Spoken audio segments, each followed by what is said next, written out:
Thank you for your nice introduction. I'm Junho Han. I'm very pleased to meet you. And I see some students from Yonsei University, the familiar faces. Today is a very warm and humid day, and still I'm very glad to meet all of you. And as the title of the lecture today say, we'll talk about the Korean economy. And actually, we will have a kind of a helicopter tour of Korean economic development history in the first part of the lecture.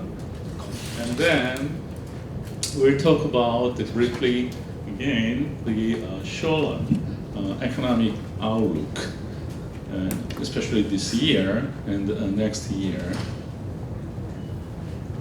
Okay. Yeah. So, what is my? Does not show. Yeah. The second topic is kind of the recent kind of economic outlook. As you know, we are having some difficulties and economic challenges due to escalating trade dispute between China and the U.S. And also we have some trade conflict with Japan. So as you know, as you will see, Korean economy is very heavily exposed to international trade, and we are very much trade-oriented economy. So unfortunately, we are having some downside risk these days. So we'll go over what kind of challenges that Korean economy is being faced with right now. And then finally, we'll talk about some more long-run challenges and long-run factors that Korean economy must overcome. So we'll talk about some policy implications with you, and we will have general Q&A session following. Okay. All right. So chapter 1 today. So we'll talk about briefly development history of the Korean economy. As you know, Korea is unique, in a sense that it's kind of the few country, one of the few countries that kind of took off from the almost poverty level to OECD membership, and currently per capita GNI of Korean economy is 30,000 US dollar. And Korea joined last year so-called 30-50 club. You know what is 30-50 club? 30-50 club is countries with population size over 50 million, and yet still have per capita income, gross national income, above 30,000. There are only 6 countries in the world before Korea joined this so-called 30-50 club. US and England, France, Germany, and Italy, and Japan. Those are 6 countries, whose population size is relatively large, and yet per capita income is more than 30,000 US dollars. Korea joined last year as a 7th country, and Korea is the only country among those 7, as a member of this 30-50 club, who had never, colonized any other countries.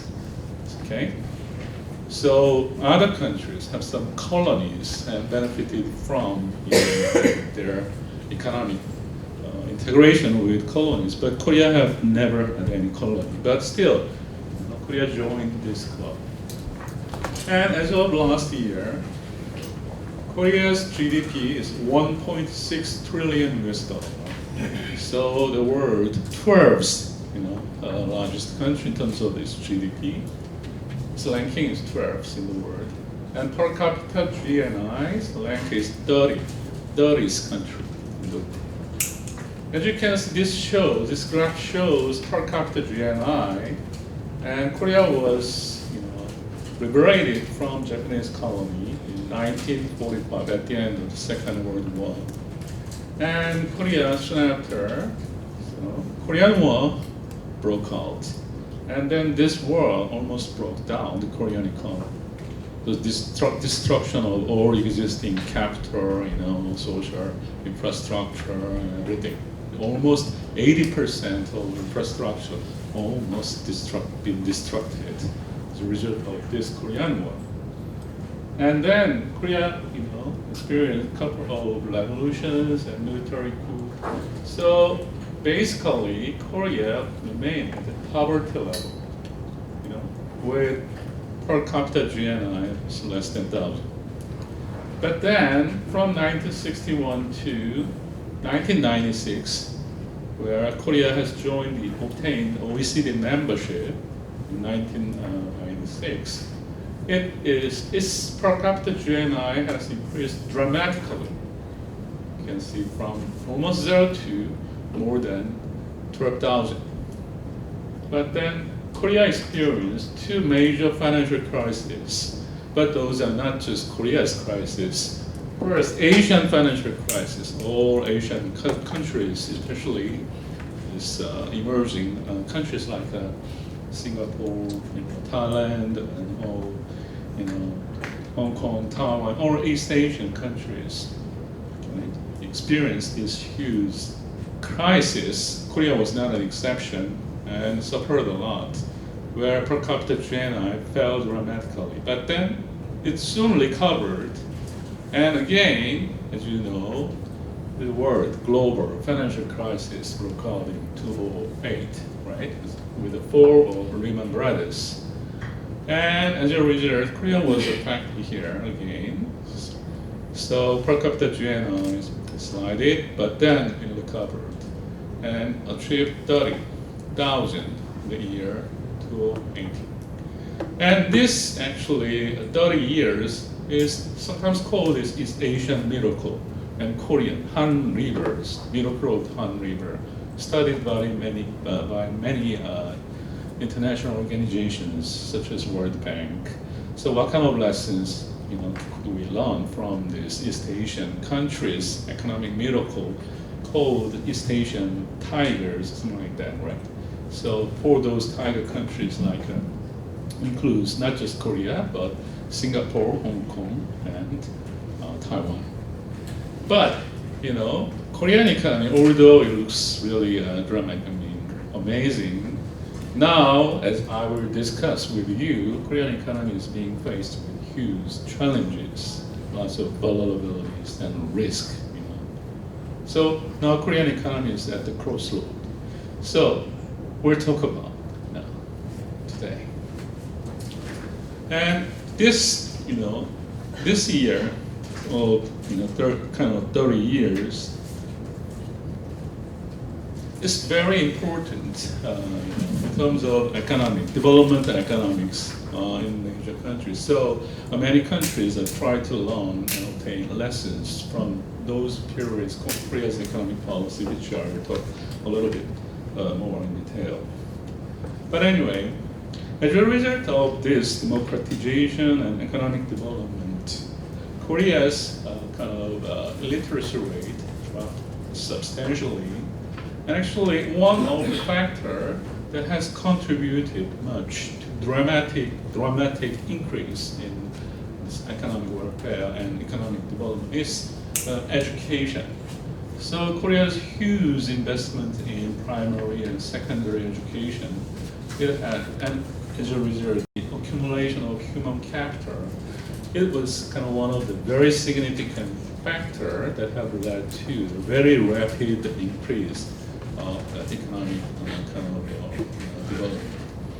So the illiteracy rate has dropped substantially in the initial stages of economic development, and life expectancy increased from 55 right after the Korean War, but now it's 81. Infant mortality rate is 138 per 1,000 kids under age 5. Now it's less than 5. Okay. So it also achieved huge, not just economic development, along with development, it achieved high level of welfare. And Korea became donor country, and this Korea is one of the first country from being an ODA, Overseas Development Aid recipient, to an ODA donor, and joined Development Assistance Committee year 2009. And Korea now is increasing its bilateral, multilateral ODA. Okay. So let's see, what are the Korea's development stages?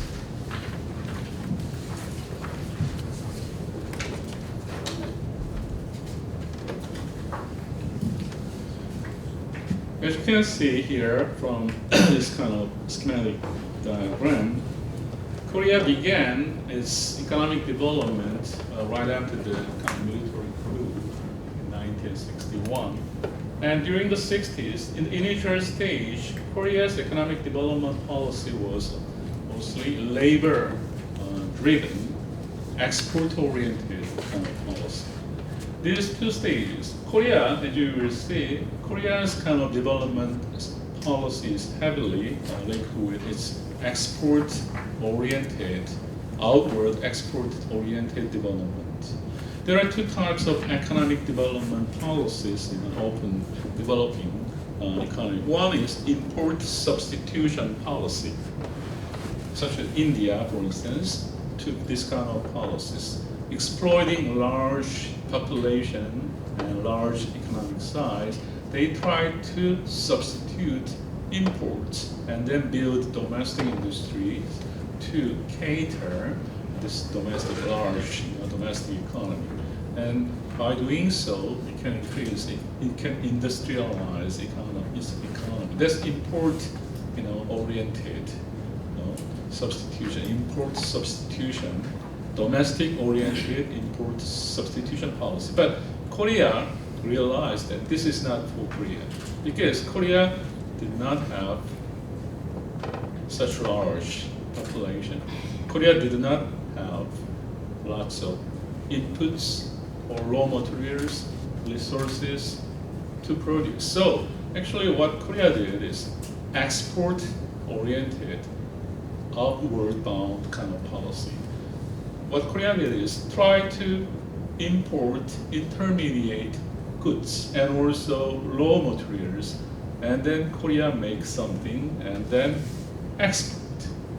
And by doing so, Korea can generate some foreign exchange, like a US dollar, and then using this foreign exchange, buy again raw materials and intermediate goods and produce something and then sell and export. So it's getting some profits, and by accumulating these profits as an investment for capital, and it can increase and expand its domestic production basis, and it actually climbed up the value chain to produce more and more advanced and more and high value added product in terms of technology and everything. That was Korea's kind of economic policy, export-oriented economic policy.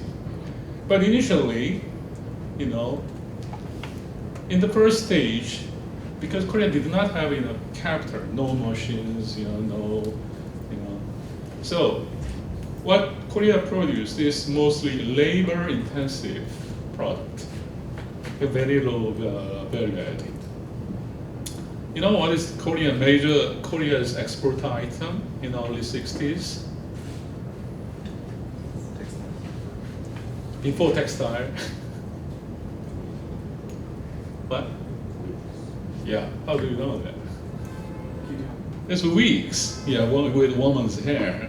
Fine woman's hair, make wigs and then export. That was kind of the item that Korea initially exported. And then mostly textiles and shoes and whatever. I mean, very labor-intensive products. This is to exploit cheap wages, okay, cheap labor. Because other than labor, we don't have much, no factors of production. So Korea actually promoted labor-intensive export sectors during the 60s. But then Korea's wages began rising. And also there are other competitors, other developing countries also try to produce labor-intensive goods. And international markets, Korea's product is no more competitive. So. And also to take off, or jump in terms of economic development, the government here in the 70s, it actually shifted its gear towards more capital-intensive goods.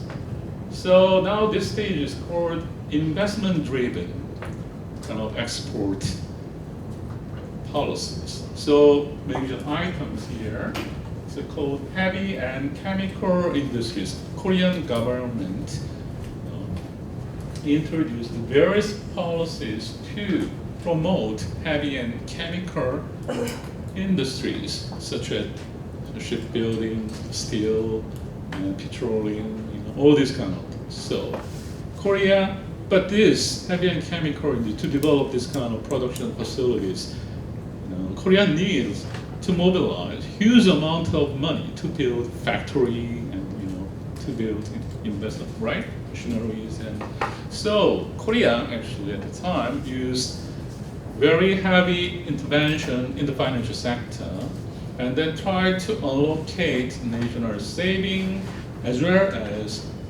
borrowings from abroad, okay, to invest in this government-directed industries like heavy and chemical industries. Of course, it has some negative side effect, negative outcomes, right? Mostly, government intervention in investment decisions may not be so efficient, right? So, but then Korea tried to overcome this kind of negative efficiencies, side effect, by aligning the incentives of producers and exporters with their performances.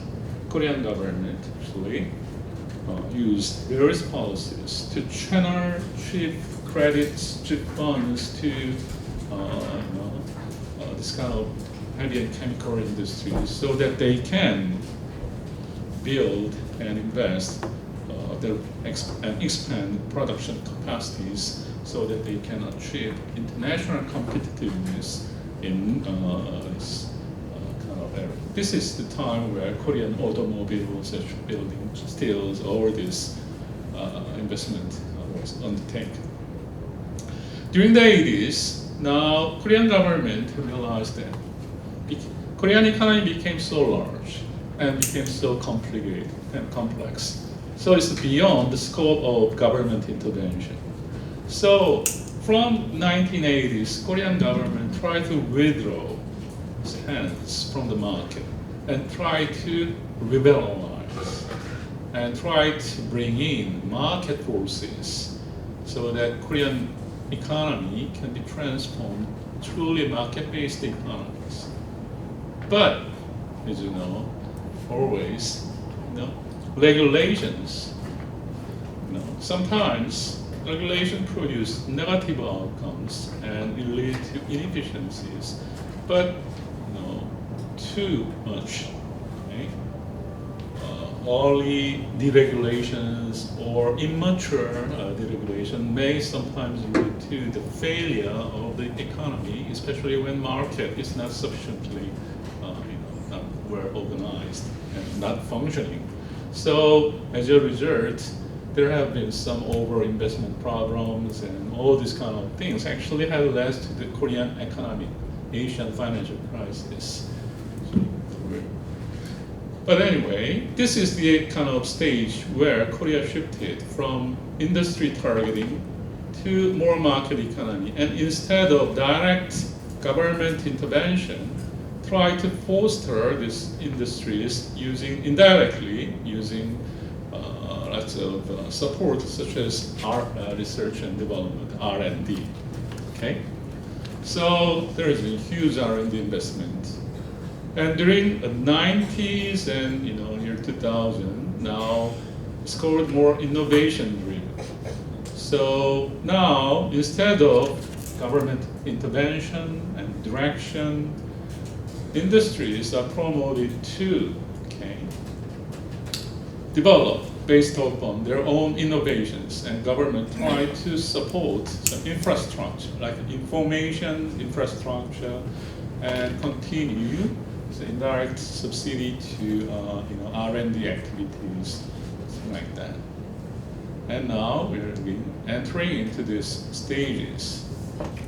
In terms of welfare policy, developmental welfare state in the 60s and 70s with liberation from poverty and tea. The next slide shows the relative contribution of economic growth in those development stages of the Korean economy. And note that from your national income accounting, as you know, output is sum of consumption and investment and government consumption and net export, right? If you remember from your macro economics, Y equals C plus I plus G plus NX, right? Actually, this shows relative contribution of those four demand factors to economic growth in Korea. But actually, these relative weights were calculated by employing import adjustment method, meaning contribution of import in each of this category was subtracted. And Korea, as you know, in the initial stages, consumption was very important. So growth was driven by private consumption. However, actually, investment and actual net export became more and more important, okay, in terms of Korea's economic growth. And actually, Korea is very high investment country. Out of GDP, Korea's investment relative to GDP, the percentage is more than 30%. So very high investment country. But here, the reason why we have smaller and smaller investment is we are subtracting import component from investment. But as I already explained, Korea's import is mostly raw materials and intermediate goods. So Korea import to produce something and export. And therefore, if you subtract imported component from investment, the share of investment seems to be small, but actually it's very large, because this red line shows after subtracting imported contribution from investment. For instance, to produce semiconductor and anything, we import some intermediate goods, and then produce again, and then sell those completed product.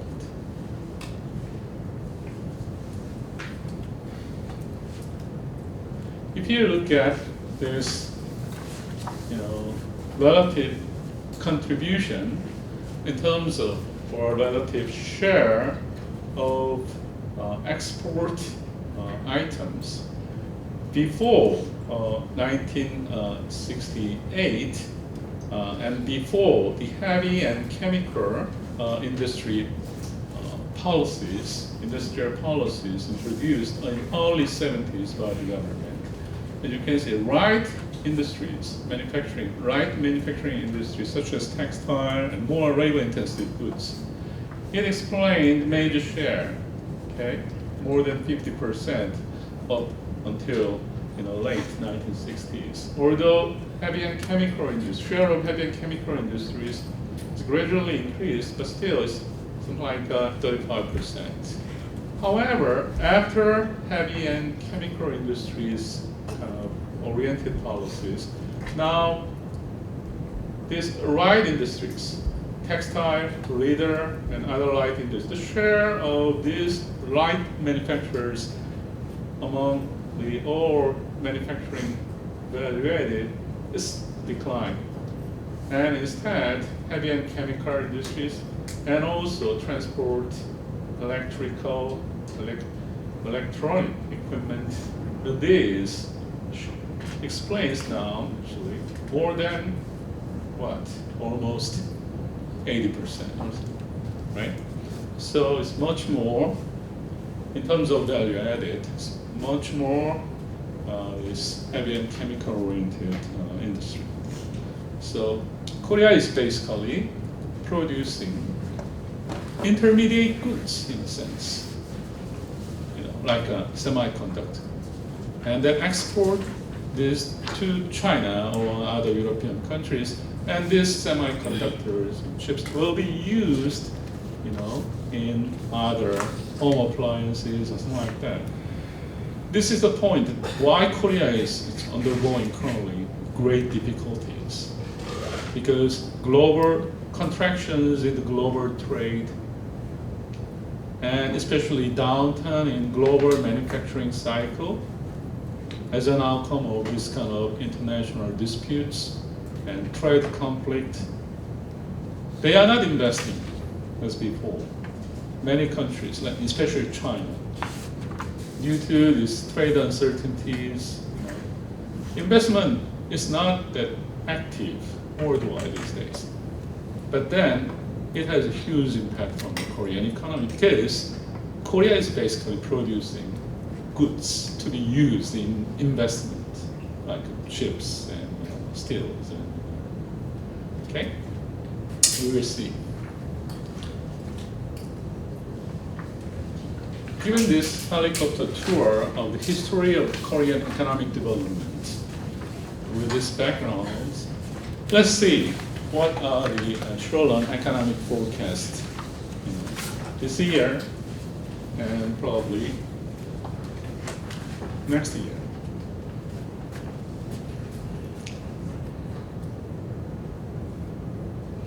Okay. This table shows Bank of Korea, which is Central Bank of Korea. Bank of Korea's official economic outlook, or in other words, economic forecast for this year and the next year. This is based upon this revision released in July 2019. As you know, Korea actually recorded economic growth rate, GDP growth rate of 2.7% last year. What do you mean by GDP growth rate? You know what is GDP? Gross domestic product. Gross domestic product is what? It's total kind of value added produced by this country in the year 2018. But in real terms, this is a real GDP. So after accounting for the increase in general price level, so after allowing for controlling for inflation, this is a real increase, incremental value added. So GDP, it increased 2.7% relative to last year. But then, as you can see here, this year, this GDP growth rate is much less than last year, 2.2%. So to compare, this economic growth or this 2.2% growth, we need some benchmark, right, to evaluate whether this is fast growing or slow growing. This is expansion or economic recession. We need some benchmark. And benchmark growth rate, when we think about the GDP growth rate for a country, is called potential GDP growth rate. And I will go back to this potential growth. And one of the problems in Korea right now is this potential GDP growth rate is declining very relatively faster than other countries. That's one of the problems that Korea is faced with right now. There are many reasons that I will talk about it later. And one reason is like aging, fast aging demography.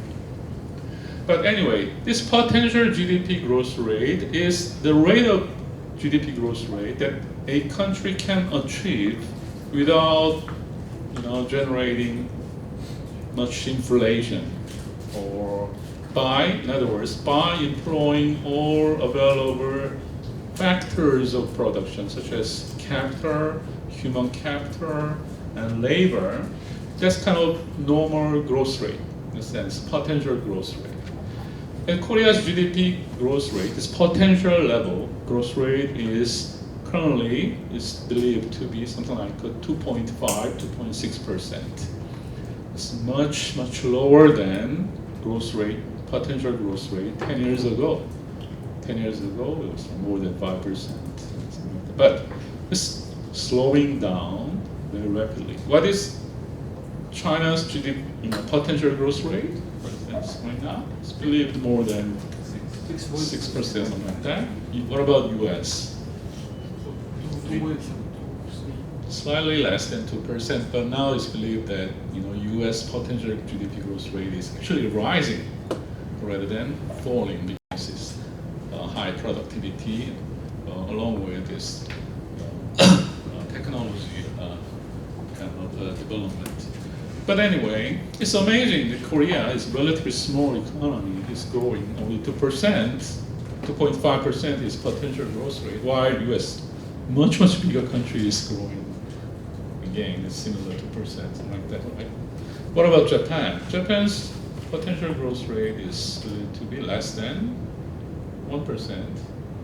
It's close to 0.5 or something like that. But anyway, so this is kind of benchmark growth rate, but one problem is this growth rate is falling. But whether Korea's growth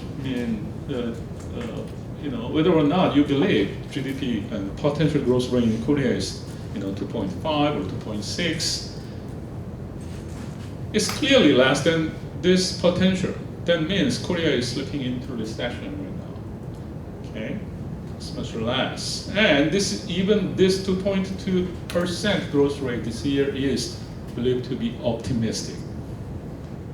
And many people now, experts, are forecasting that Korea this year may record only 2% at best.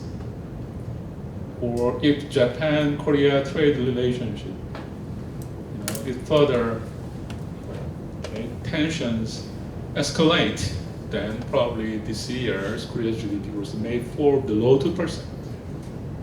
So we are very much concerned right now. But anyway, I will go over downside risk associated with the forecast. But even this, July forecast, of Bank of Korea, it seems to be a little bit optimistic. It, shows, the main reason behind this slow growth is again investment. So facilities investment is minus, meaning now this year, Korean economy is investing less than last year. A major reason why we have this slowing facilities investment is, you will see, downturn in IT cycle and this fall in semiconductor investment. Okay. And another component contributing this very stagnant economic growth is construction investment. And as you will see, another reason now downside risk is coming from the slowing down in domestic housing cycle and real estate cycle.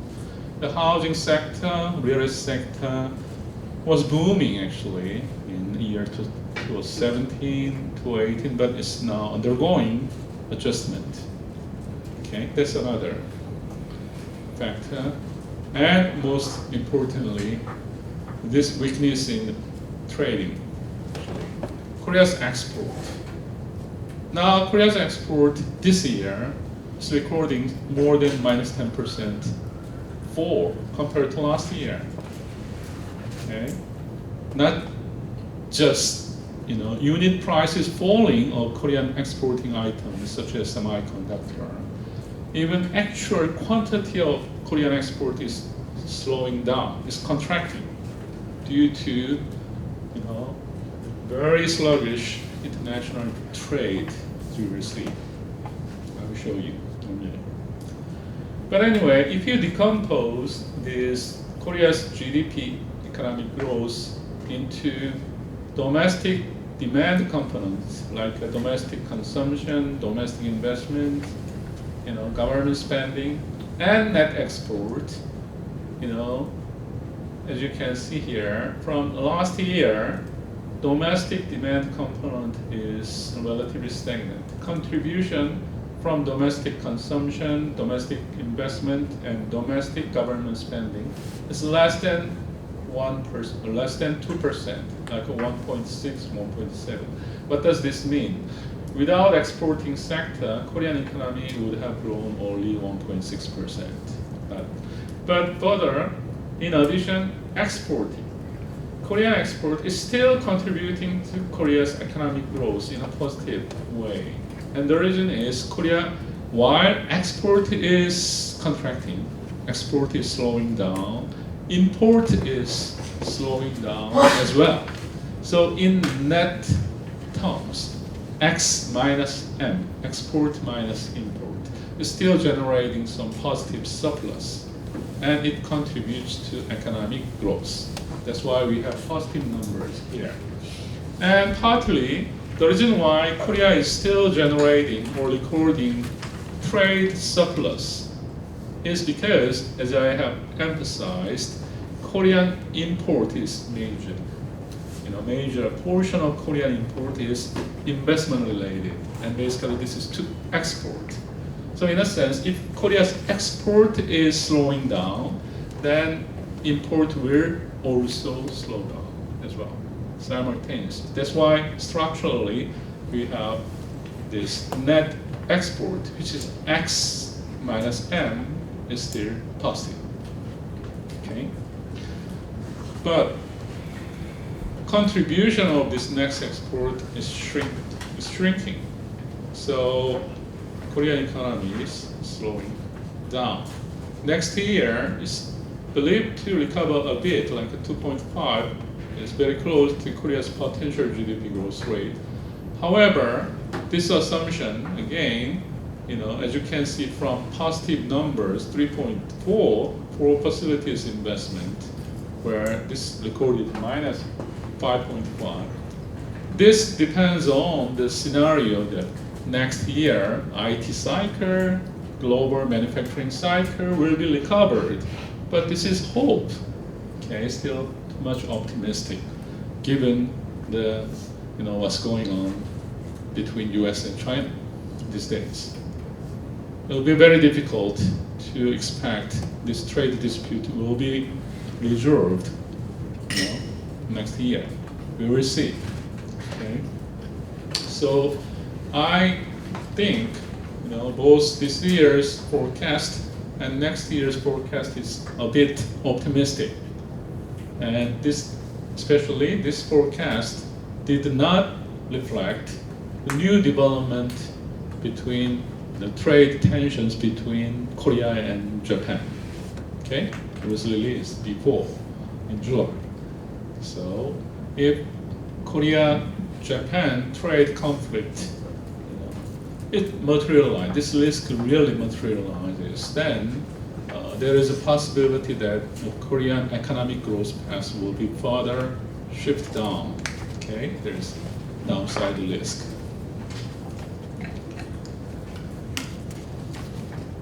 This shows employment forecast and current account forecast. Again, by this BOK. Employment forecast, as you can see here, is still gloomy. Again, the job addition, the number of persons employed, incremental number every year. It was very, relatively small compared to averages in recent years. It's only 100,000 persons, 100,000 employed. This is number of job addition. This year, it's like 200,000. However, still, this is not that high relative to a previous average. This partly reflects, newly introduced regulations in the labor sector. As you know, hike in minimum wages. Minimum wage has increased almost 30% during last 2 years. A very fast increase in minimum wage. And it, of course, has some negative side effect like this in terms of employment. And also Korea introduced again this minimum work week, 52-hour regulations. The maximum number can, for labor work per week is 52 hours. So this regulation will be again already introduced, but will be applied to smaller companies from next year. So this kind of slowing down and sluggish job addition, labor market condition, in other words, I think again it will continue, okay, to be sluggish. Unemployment rate is something like 3.9%. Currently, in the first half, 4.3%. It was unusual in Korea. Traditionally, Korea's unemployment rate is much lower, but now it's almost 4%. Over 4%. It's very close to U.S. economy. Okay. Job market situation is not that good here, especially young workers. And the reason why we have still this relatively high employment to population ratio in OECD basis, which is the percentage of employed persons relative to the population between age 15 and 64. This is 66.7%, very close to OECD average, 65, something like that. So in terms of this employment ratio, this is not that bad, but the reason actually behind this number, there is a changing or shifting distribution of employed persons from young workers to more aged workers, and from regulatory jobs to more partial, part-time jobs, imperfect kind of employment, and from market-based jobs to more government, public sector jobs due to government support and tax policies like that. So the welfare and social spending related jobs, okay, like a social service, to give aid to old age people, something like that, medical related jobs. These jobs are increasing relative to regular jobs for young people. So deterioration, job market conditions are deteriorating even if employment ratio is being maintained, okay, reflecting economic stagnation in recent years. This shows current account forecast. Korea is open economy, and in open economy, current account is very important. What is current account, by the way? Have any idea? To refresh your memory, what is current account? Basically, what is current account? What is trade balance, right? What is trade balance?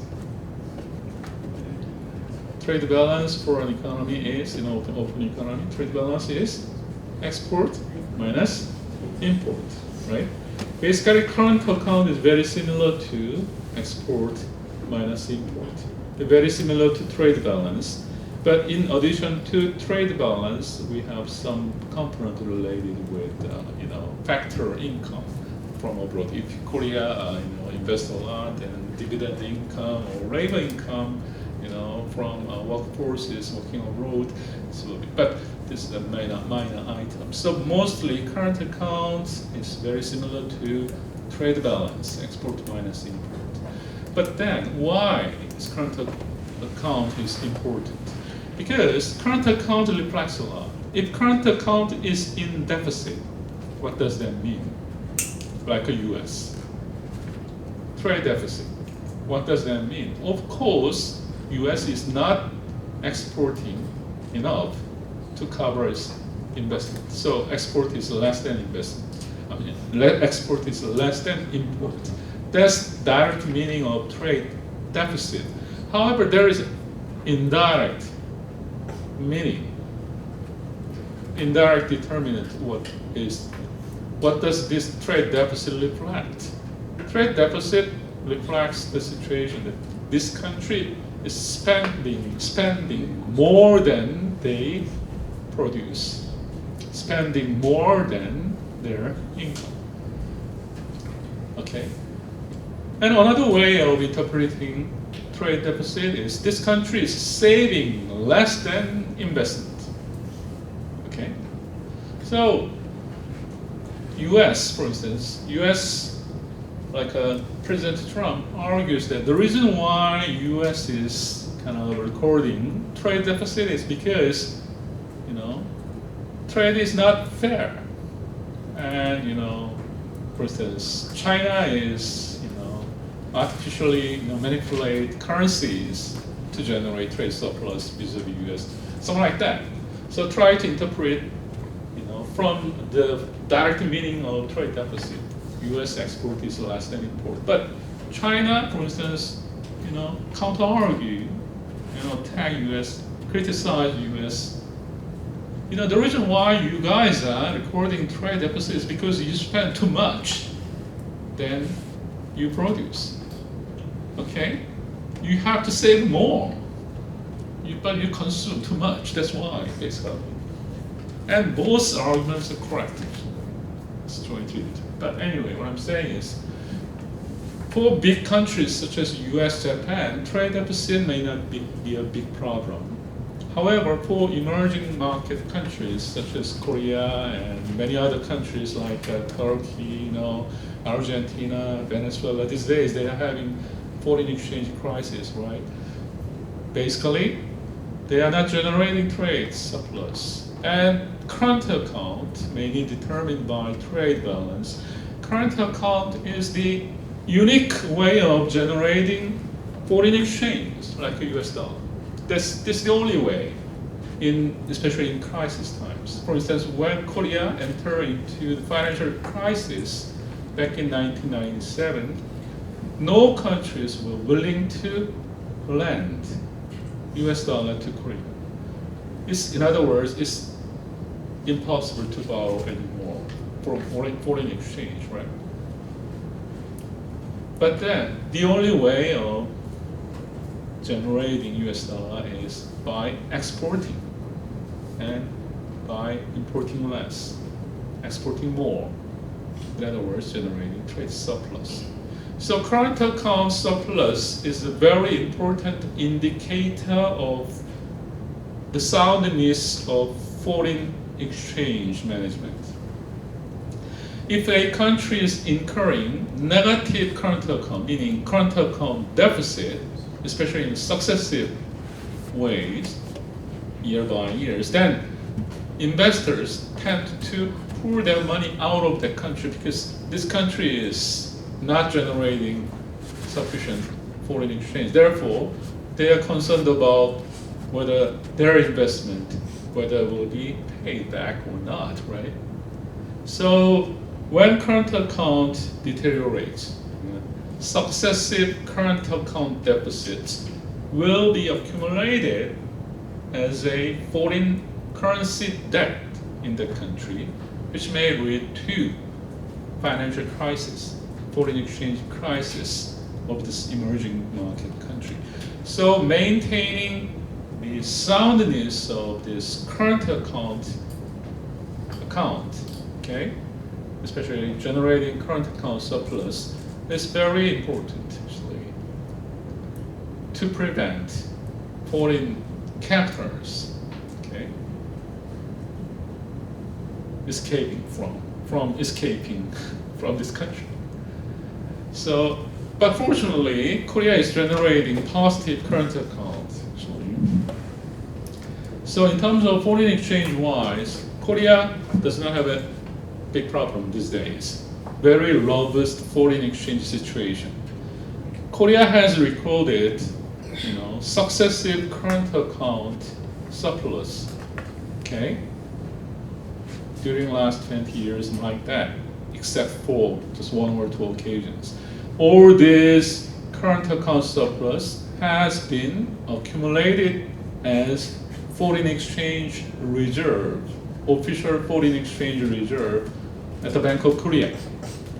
So Korea's official foreign exchange reserve right now, it amounts to like 400 billion US dollar these days. Okay. So Bank of Korea has 400 billion foreign exchange reserve.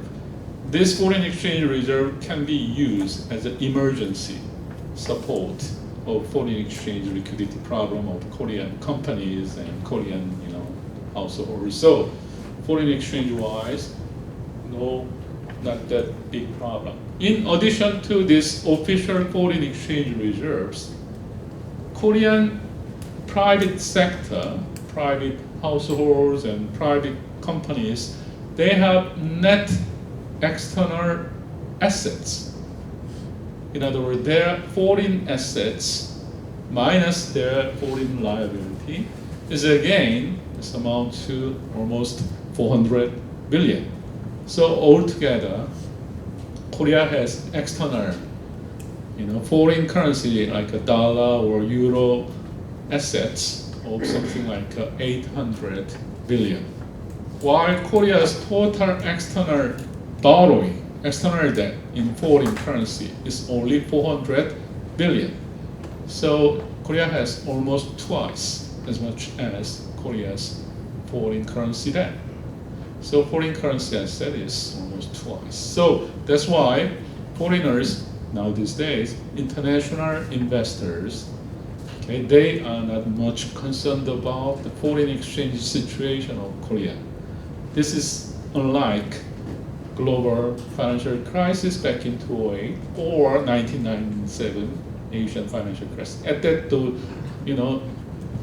time, they were very much concerned about foreign exchange situation. But now, they are concerned about sluggish or slow stagnation of Korean economic fundamentals rather than this foreign exchange situation. So what I'm saying is, I don't think it's a significant risk in terms of acute foreign exchange crisis or currency crisis for Korea. But as I emphasized throughout this lecture, we are at the crossroads. We have to significantly upgrade our investment and our economic fundamentals, economic soundness, fundamental soundness. Okay. All right, so this shows that even this year and next year, Korea will record positive current account, meaning current account surplus. Korea's goods export minus import, goods account will record this 87 billion this year, although Korea record deficit in the service and primary secondary income. Okay, so Korea goods sector, goods trading, Korea still has competitiveness. Now, let's talk about then major challenges. Okay, why Korean economy is having difficulty right now? The first challenge actually is slowing down in global IT cycle. I interpret the current economic stagnation in Korea is reflecting kind of simultaneous slowdown in three major cycles. One is global IT and global manufacturing cycle. Second, global trading cycle is again contracting, stagnating. And third, as I emphasized, is domestic housing cycle is contracting. Because all this business cycle, in a sense, all these cycles are slowing down or contracting simultaneously, Korean economy, its performance is much less strong than potential. So first, global IT cycle, even before the trade conflict, this international semiconductor cycle, this IT cycle has been slowing down. It recorded in terms of price, if you look at DRAM price or NAND flash price, it was very good in 2017 and 2018 up to early 2018. Global, IT cycle was booming. So, for instance, Samsung Electronics made huge amount of profit, okay, in this 2017, 2018. But then, this DRAM price was falling very dramatically, actually. And global IT cycle was in this downward path, like this. And this bar shows semiconductor manufacturing facility import. As I already explained, semiconductor investment accounts for a very significant share of Korea's investment. When international price of these chips are falling, it's difficult to expand, production facilities, and therefore, the semiconductor manufacturing machines, for instance, is intermediate facilities imported machines is kind of is falling like this. So there is positive psychological association between price of semiconductor and investment in semiconductor industries. And that's why semiconductor investment account for a large share of Korea's total investment. So as I already showed you, this year's investment, facilities investment is minus relative to next year for the whole economy. And major culprit behind this falling investment is the semiconductor investment.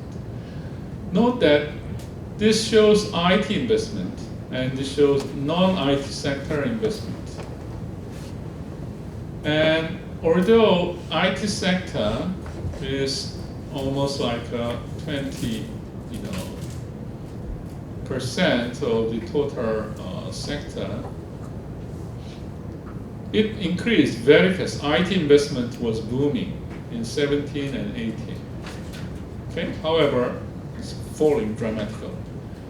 Non-IT sector investment is growing, but it's very gradual. It's very slow. Okay, so this shows the problem currently, or weakness in the investment activities of the Korean economy. So, falling IT cycle. We expected that this may rebound, probably next year or late this year.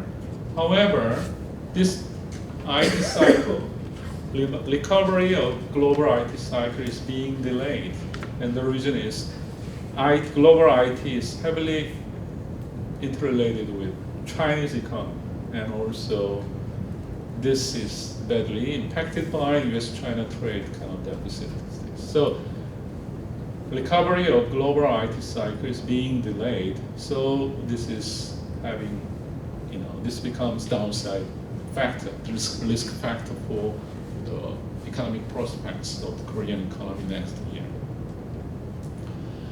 Second problem probably is again stagnating global trade cycle. This shows global trading volume in terms of goods imported worldwide. Note that, early this year, global trade is not growing at all. This average, growth rate of global trading volume was 3.5% between 16 up to 18.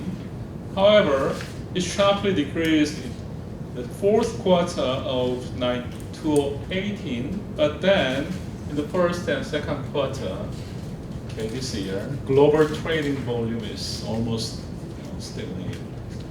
Zero, almost growth rate is zero. Probably shrinking, this is a reflection of escalating trade disputes between U.S. and China, and it's in the aftermath, Chinese economy is slowing down, and their Chinese trade with other European economy, the worldwide manufacturing sector, whole manufacturing, global manufacturing sector is just slowing down. And as I emphasized, Korea, actually, engine of growth, major engine of growth for the Korean economy is international trade. Especially Korea is supplying intermediate goods used for investment worldwide. Investment cannot be promoted when manufacturing cycle is in downturn. That's why Korea suffers right now. And Korea's export here is very heavily connected to China's manufacturing cycle. This red line shows Chinese manufacturing PMI, purchasing manager kind of a survey index. And when it's good, Korean export is good. But it's going down, and Korean export is also going down. The share of China as a destination of Korean exported goods is almost 27%. So Korea's export goes, almost 27% goes to China. And among those export to China, intermediate goods like a semiconductor account for 80%. So basically Korea in a global supply chain is supplying intermediate goods to Chinese manufacturers. Okay? So if China suffers, then Korea suffers because Korea's export more than 25% is going to China, right?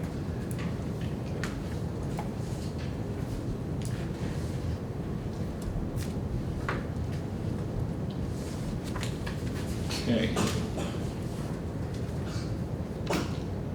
Why we skip this? I don't know why. This jumps. Another economic fragility that's coming from the stagnating domestic housing cycle.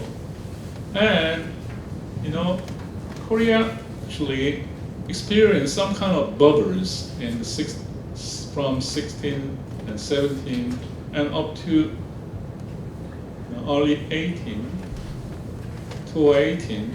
Residential investment was very, very booming. Korea built a lot, in other words, lots of apartments in a sense. And the price of this housing, especially in the metropolitan sector like Seoul area, was very relatively high actually in this real estate booming cycle. But then it actually dropped. So now prices fall. Not only for the provincial sector, but also in metropolitan area. So, if there is any, we don't know whether it's bubble or not, but compared to other countries such as Australia, Japan, Hong Kong, increase in housing price in Korea was not that much higher, it's less. So I think it's less severe, the housing bubble is less severe, but still the problem is huge amount of financial leverage built up to support this housing price hike. And if housing price falls, then this could be translated into major problems in the financial sector. So that's another actually risk that we have to. But anyway, in the long run, it's good to have some kind of adjustment. Okay, so construction activity was too much overheated here in 16, 17, but then now construction investment became negative. So this provided another reason why Korean investment is so much sluggish, along with slowing IT, contractionary IT cycle, this adjustment in domestic construction investment, which again is negative, deeply negative. This is why we have so weak investment activities for the Korean economy as a whole. Okay, so this is another factor that we may have to be concerned about. We have to see what will happen. Did I skip anything? No.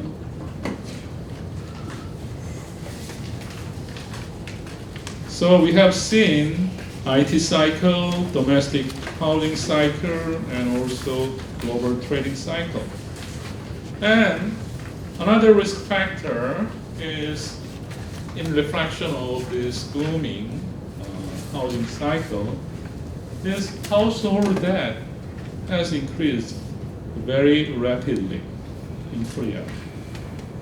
This is kind of incremental household debt extended by commercial bank line and non-bank intermediaries. So 16 to 17 up to 2018 during last year, up until last year, financial sector have extended huge amount of household debt. In other words, household borrowed to buy and invest in housing. Okay, so the level of household debt is currently has expanded a lot, dramatically. Okay, it's more than 1,000, something like 1,500 trillion Korean won. Almost 90% of Korea's GDP. So it's a lot. And so many people actually are concerned about the possibility of this housing bubble may burst, and this may cause some problems in the financial sector. But personally, I don't think this will develop into a major financial crisis because, a very significant portion of this household debt is held by wealthy people. And actually, they didn't spend away, but instead they actually purchased housing. So unless housing price falls dramatically, there is no huge possibility that these banks or other non-bank financial institutions who have extended this lending will suffer. Actually, Bank of Korea here in this diagram, it shows the test result of stress test. Actually, assuming Korea's housing price falls almost 30%, then what will happen to the capital adequacy of banking institutions and mutual credit, mutual savings bank, credit card company, insurance company, and securities company, all major financial companies. And as you can see, okay, this dotted line shows some minimum regulatory ratio. So as long as, actual capital is more than this regulated benchmark, it is regarded as fine. So, but as you can see here, even if Korea's housing price falls by 30%, still this gray line shows that still capital ratios are above the regulated kind of benchmark, the minimum capital adequacy, which means Korean financial institutions are reasonably well capitalized to absorb any shocks arising in the housing sector. So as long as financial sector, endures this kind of stress, then probably this will not lead to the major economic crisis and financial crisis, banking crisis, something like that. So what I'm saying is Korea banking sector, financial sector is relatively, reasonably well capitalized. So we went over 4 major kind of risk factors. But then the most probably serious problem, which is not acute, however, it's very gradual, like a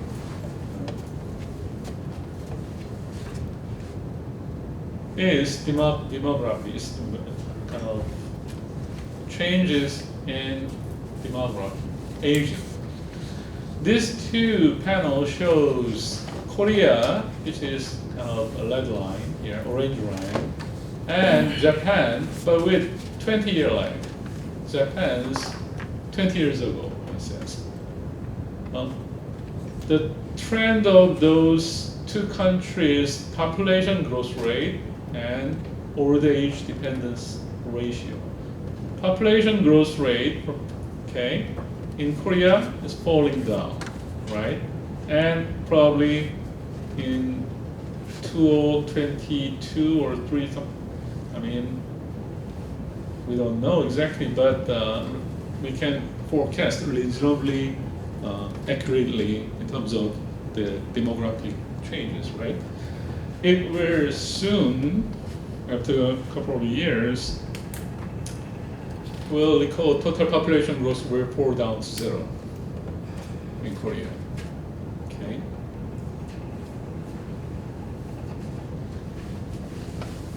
And also, actually, this is what happened 20 years ago in Japan, as shown in the blue line. Blue line is what happened 20 years ago in Japan. In other words, with 20-year lags, Korea is following the demographic structure of Japan. In terms of, population growth rate, the problem is Korea is falling even further, more, faster than Japan, right?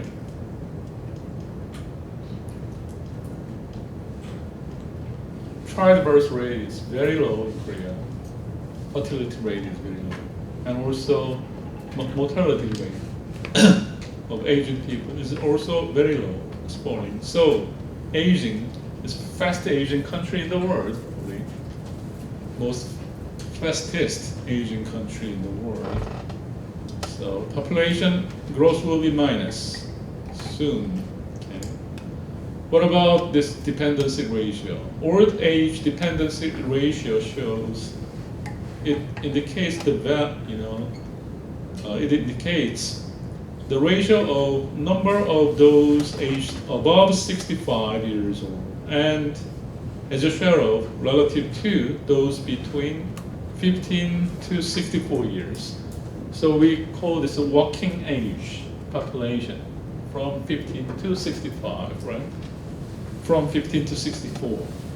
So compared to, or as a share of those working age group, what is older age people, age above 65? This ratio here now is increasing. It's it's accelerating, and then it will increase very sharply in the next 20 years, even higher than Japan.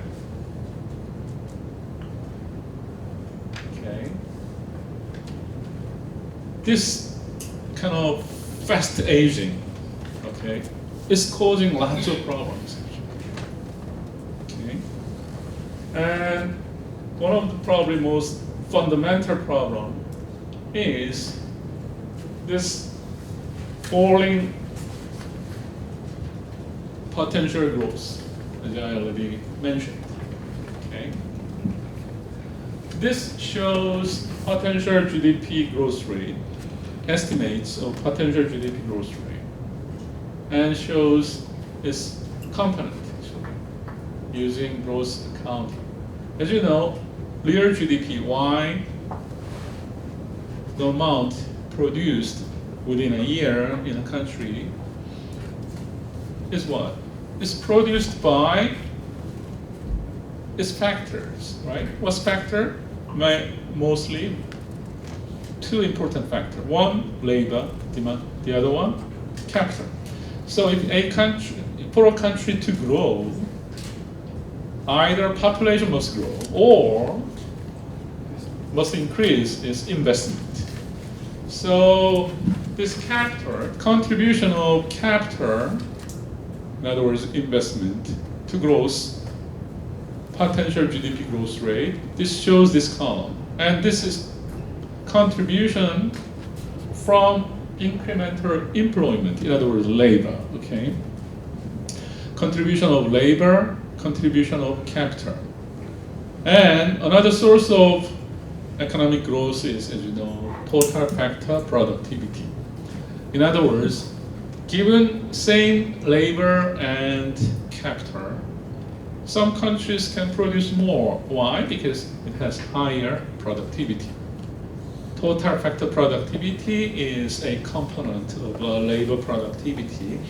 Okay, but anyway, such as institution is determined by institutional efficiency or good governance or whatever intangible institutional factors, as well as efficiency of economic resource allocation conducted by financial industries and something like that. It reflects all these kind of things.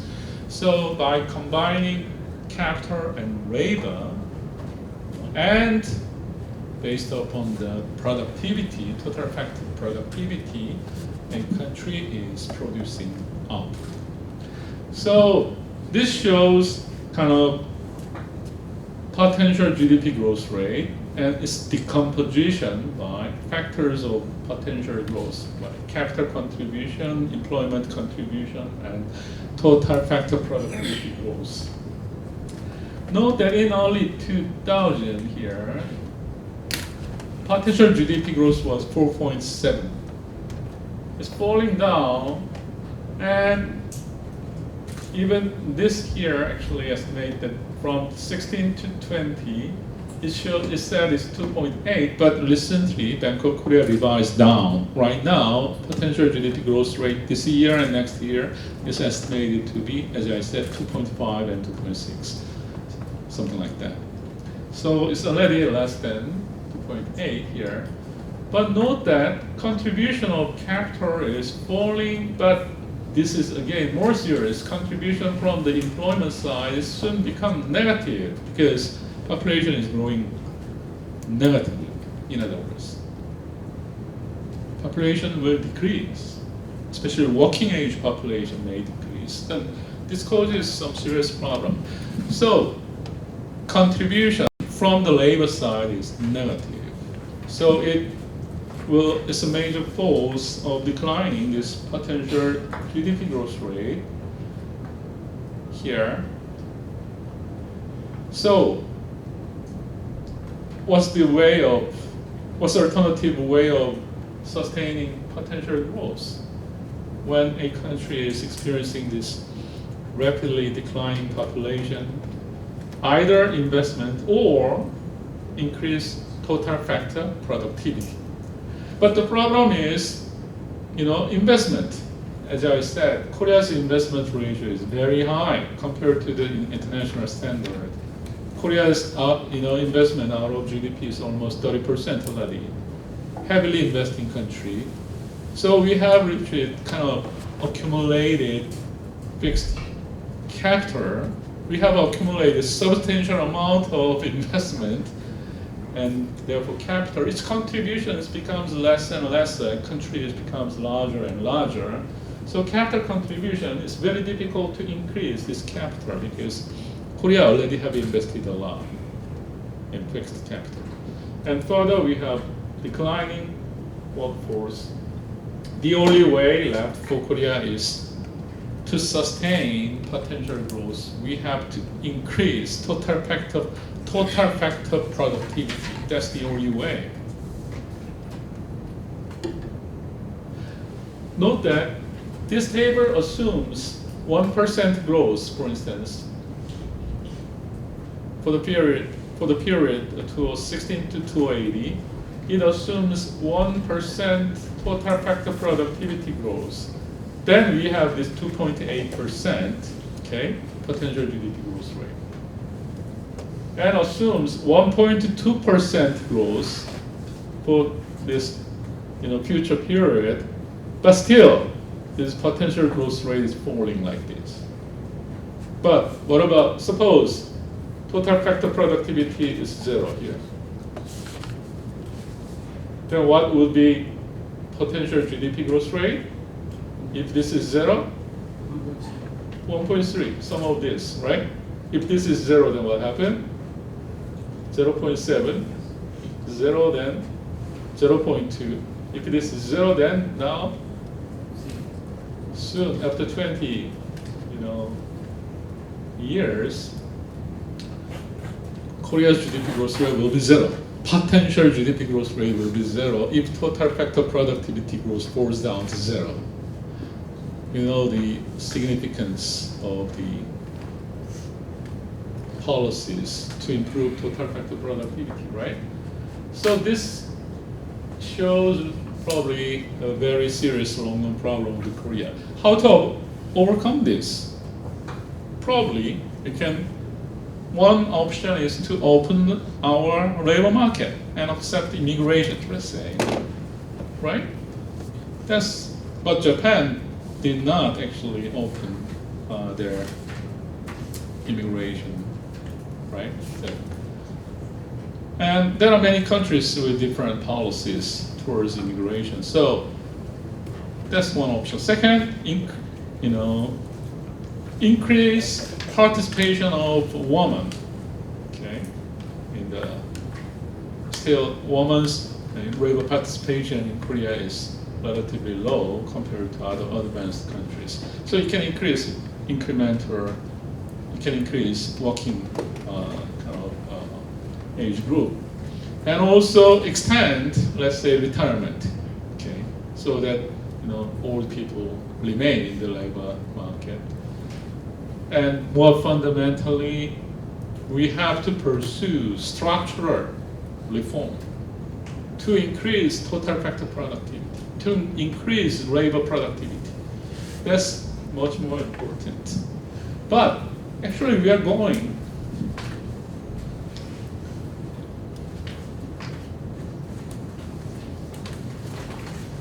the other way actually around. That's why I'm very much concerned about these days. See, this shows labor productivity growth, okay, in manufacturing industries, Korea.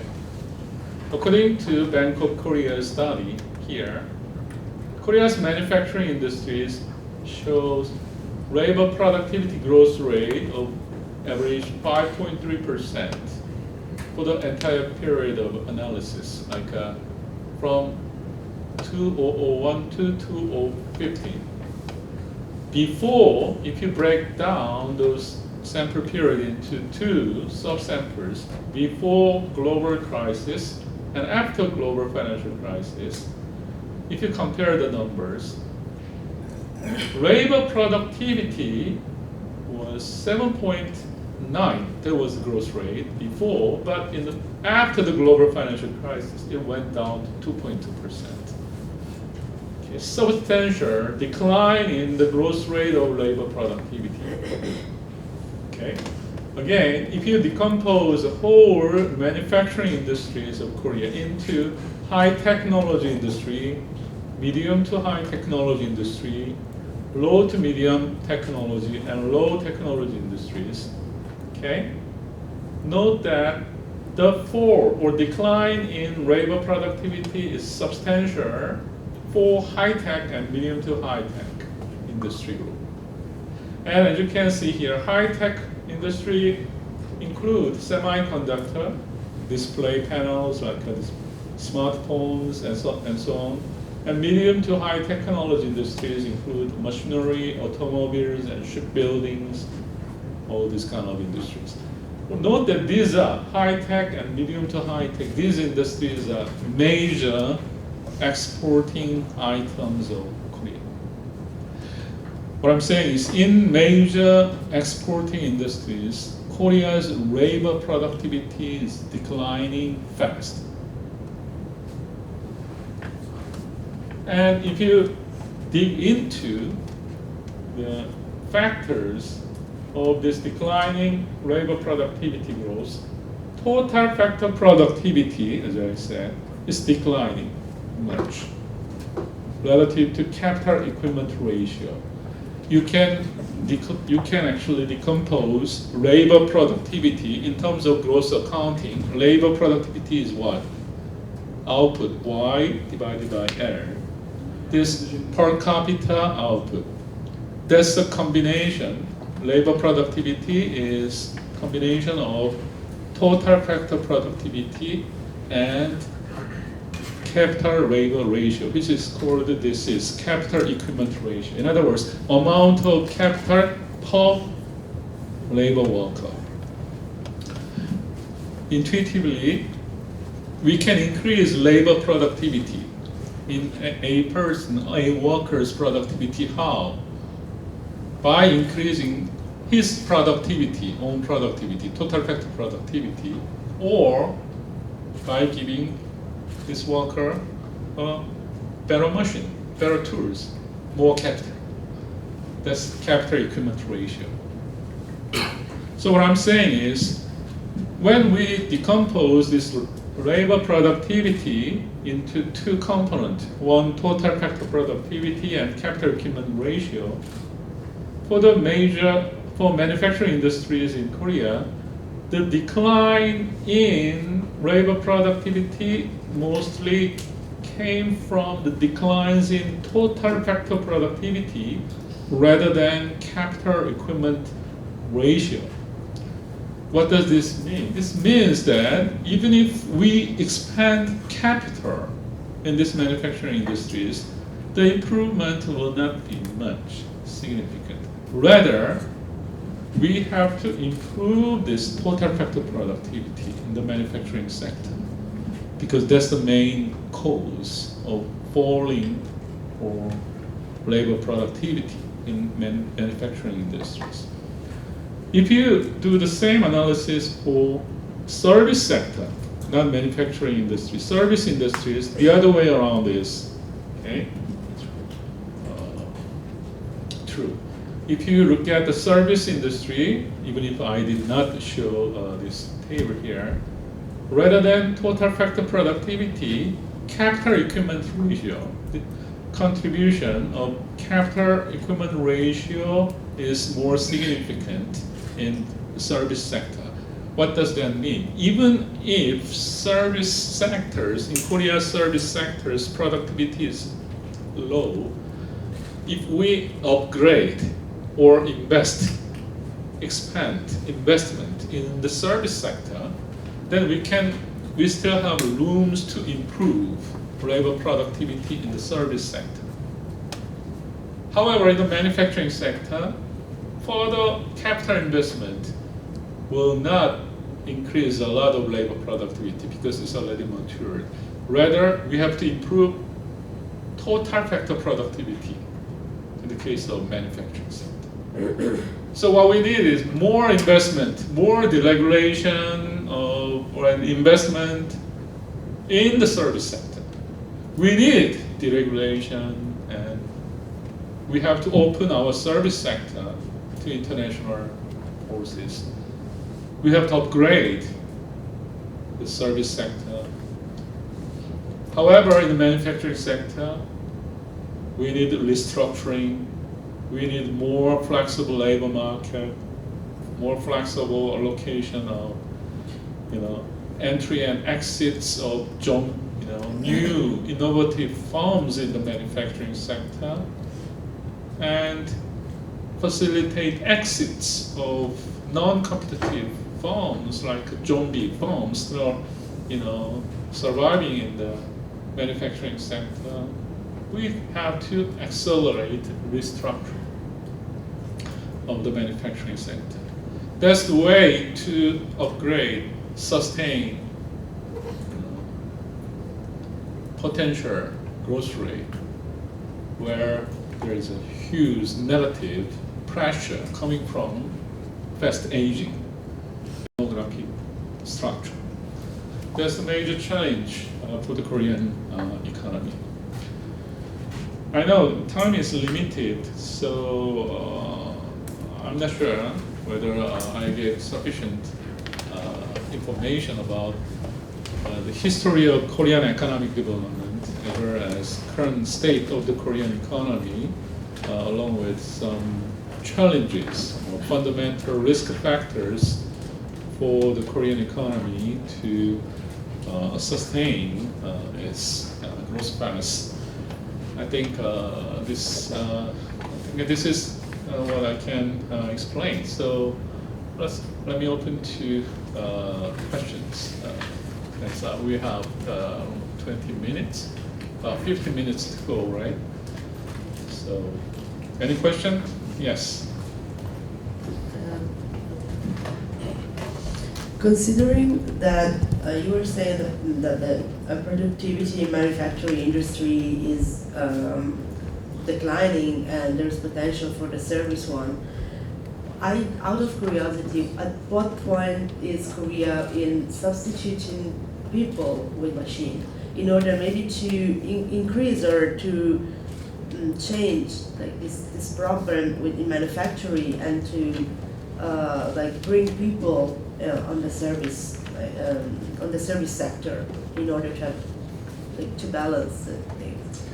Right. I think one problem is, as I show, employment. So job addition in the manufacturing sector is actually declining.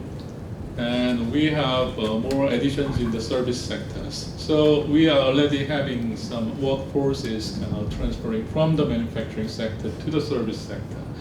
But we have to facilitate more, more flexible and more faster kind of migrations across different sectors. As you said, Korean manufacturing sector needs to upgrade its efficiency, and in response to international kind of trade dispute these days, Korean manufacturing is also relocating its production facilities abroad. For instance, building factories in Vietnam, let's say, to avoid this U.S.-China trade dispute, something like that. And also in response to regulations in the labor market, such as fast hike in minimum wage or other related regulations, Korean companies are actually investing a lot in kind of automation of factories or something like that. So what they do is, even if in their effort to raise productivity, I think there will be less and less demand for workforces from the manufacturing sector. So as you said, it is correct that Korean service sector needs to absorb Korean workforce, more workforces. We actually need more flexible labor to encourage this kind of transformation. And also we need to, as I said, deregulate the service sector. The productivity in the labor service sector is very low. There are in the service sector in Korea, for very high value-added services like a medical service, education service, consulting, legal service. There are lots of regulations, and there are many kind of internal resistance to regulating and opening this kind of markets. So we need to overcome this kind of internal hurdles. And low productivity and low value-added service like restaurant and retailers, and there are so much small and young self-employed jobs there.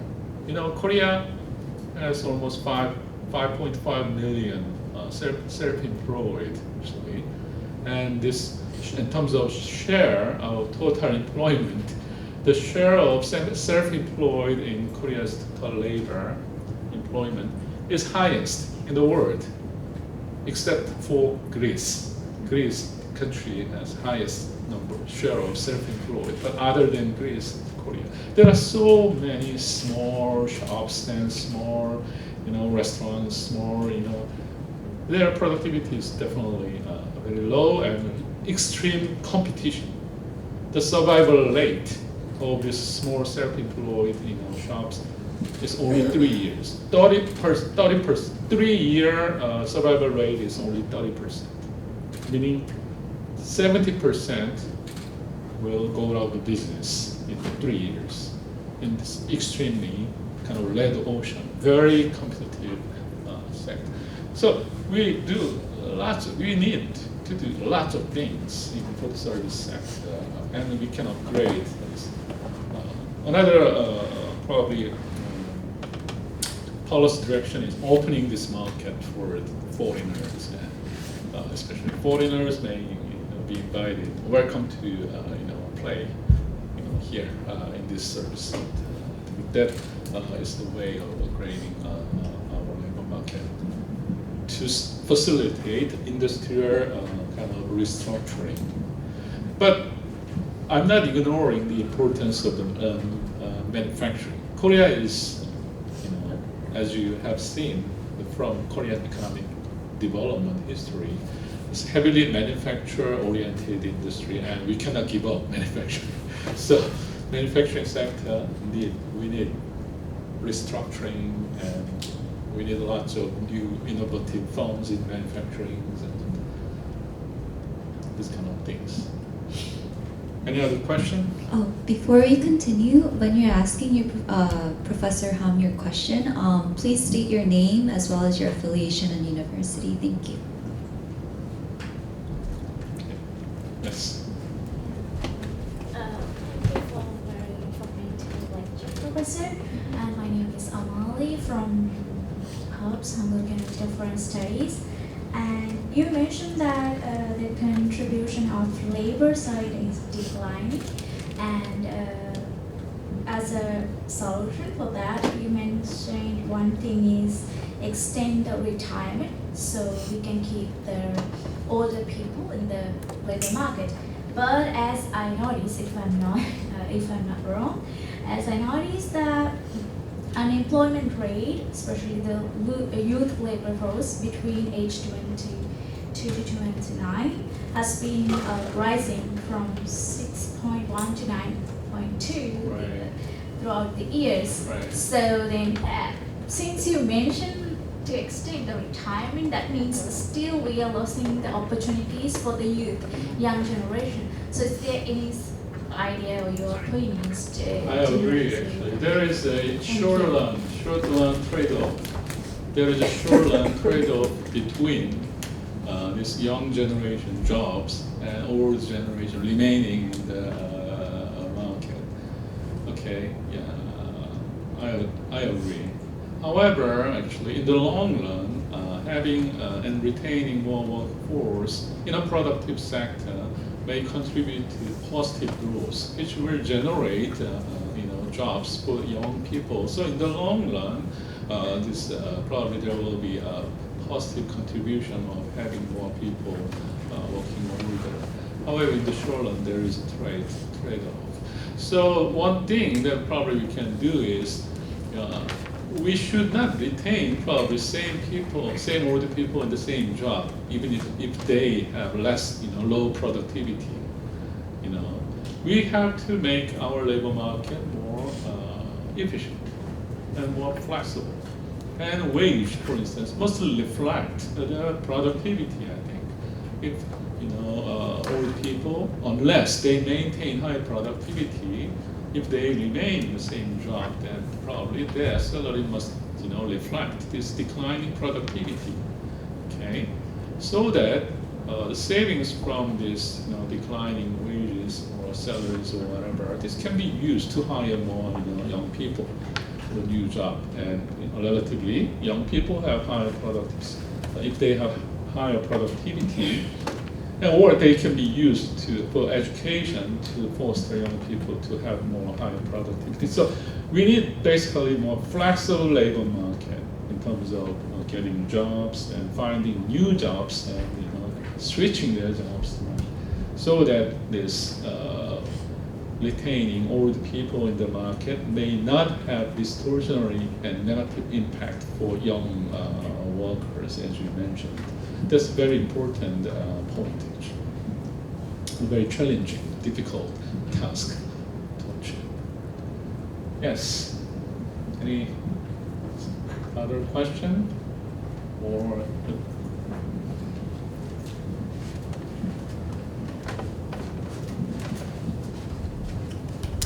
Hi, my name is Song. I'm studying at Korea University.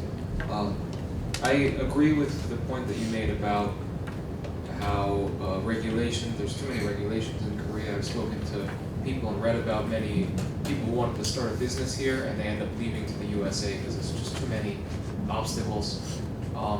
And so I just kind of wanted to know about government policy trends. I was wondering if there's any trends in government that are trying to deregulate. Is it positive? Is it negative? And then also, same kind of question with regards to immigration. I was wondering if there's any chance of Korea opening up immigration and deregulating a little bit in terms of government policy. I'm not an expert in this that area, but I know Korean government has pursued, kind of deregulation for young firms and innovative firms, okay, and nurturing kind of venture capital to encourage for more innovative firms, having entrepreneurs opening up or something like that. So, yeah, definitely government, trying their effort to encourage this. However, for some reason, this is very sluggish and actually very stagnant progress in that area. So I think we need to further deregulate, and government introduce some regulations, sandbox or temporarily exempting regulations for young innovative kind of startups or something like that. So definitely, as government is going that way. However, I think we have to wait and see, and we need more effort in that front. As for the immigration, I haven't seen a serious discussion yet in terms of opening the Korean labor market to foreigners by deregulating substantially the existing immigration-related regulations like that. I haven't seen any serious discussion yet, but as you can see from the changes in demographic, in a couple of years and probably decades, Korea must think about very seriously and must decide where to go, which direction. Or follow Japanese kind of policies or US, Singapore or other countries' policies. We have to decide, I think, but not yet. Sorry. Okay. Any other?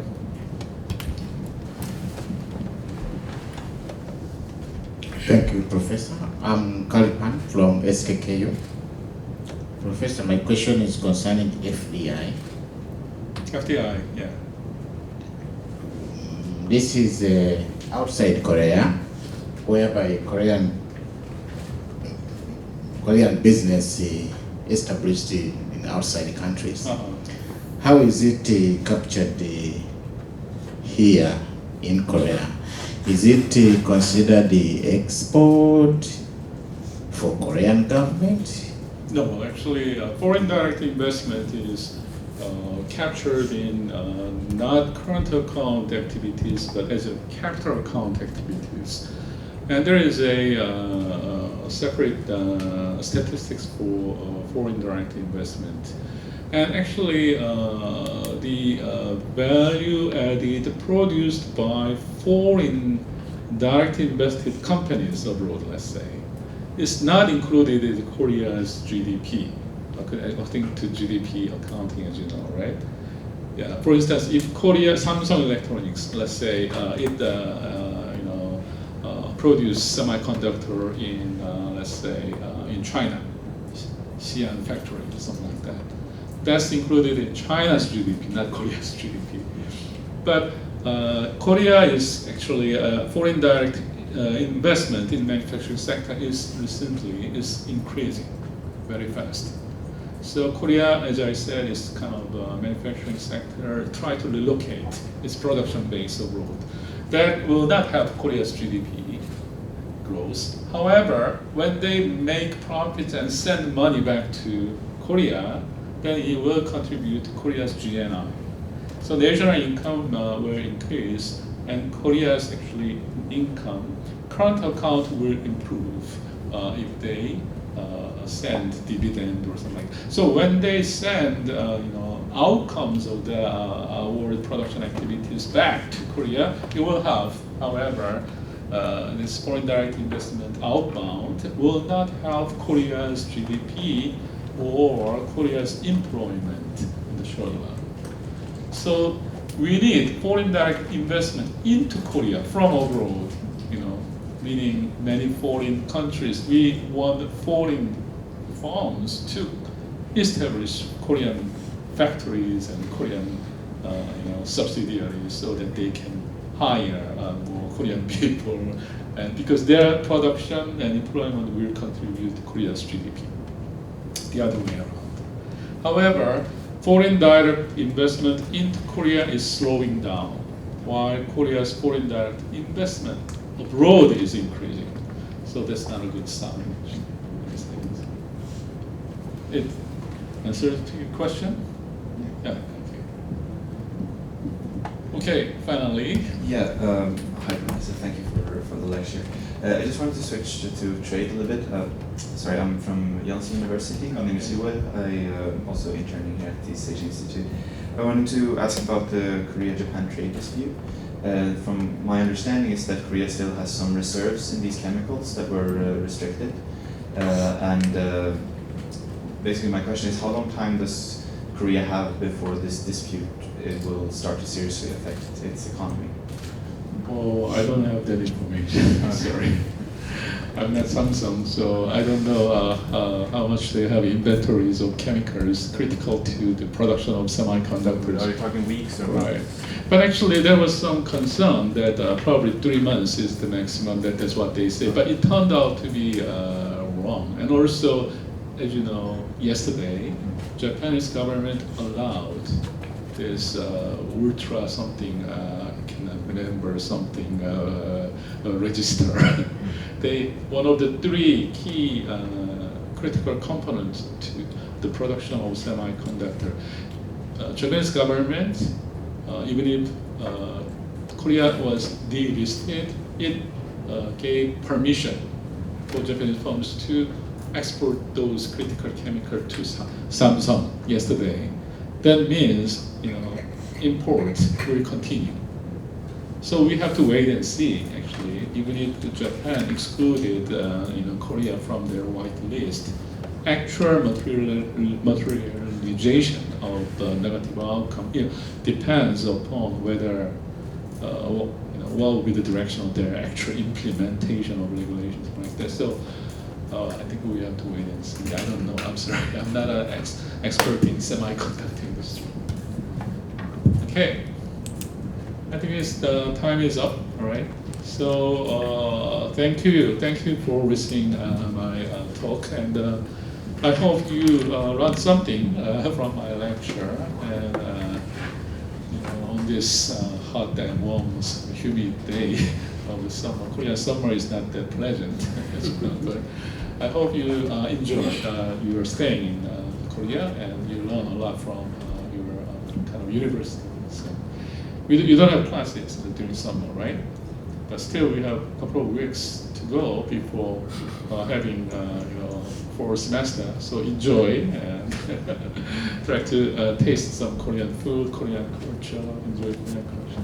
Could we all give Professor Ham Thank a you. round of applause?